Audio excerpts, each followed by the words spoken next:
আজকে মুসলিম মিল্লাত শাহাদাতে কারবালার শিক্ষা ভুলে গেছে। আর শাহাদাতে কারবালার শিক্ষা ভোলা মানে পুরা কলেমা ভুলে যাওয়া। শাহাদাতে কারবালার শিক্ষা ভোলা মানে আল্লাহর হাবিবকে আল্লাহকে ভুলে যাওয়া। ইসলামের নামে প্রথম বস্তুবাদ চালু করে, বস্তুবাদী গোত্রবাদী জাতীয়তাবাদ চালু করে, এক গোষ্ঠীর মুলকিয়ত কায়েম করে মুয়াবিয়া আলাইহির লানত।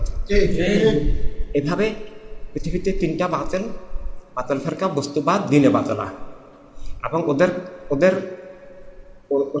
ওদের মিথ্যা জুলুম চাপিয়ে দেওয়ার, জীবন জগৎ দখল করার, সত্য মানবতাকে উৎখাত করার যে প্রক্রিয়া, সেটার নাম এক গোষ্ঠীর রাজনীতি, এক গোষ্ঠীর রাষ্ট্র।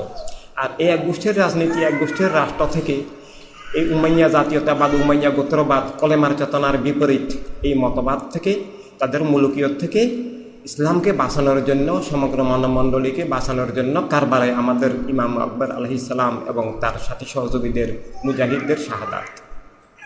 কিন্তু আজকে মুসলিম মিল্লাত শাহাদাতে কারবালার শিক্ষা ভুলে গেছে। আর শাহাদাতে কারবালার শিক্ষা ভোলা মানে পুরা কলেমা ভুলে যাওয়া। শাহাদাতে কারবালার শিক্ষা ভোলা মানে আল্লাহর হাবিবকে আল্লাহকে ভুলে যাওয়া। শাহাদাতে কারবালার শিক্ষা ভুলে যাওয়া মানে নিজের ইমানি অস্তিত্ব ভুলে যাওয়া। ইসলাম, আর তখন ইসলামের নামে ভুয়া চলে, ইসলাম থাকে না। এইভাবে কলেমার শিক্ষা, ঈদে আজমের শিক্ষার রক্ষার জন্যই শাহাদাতে কারবালা।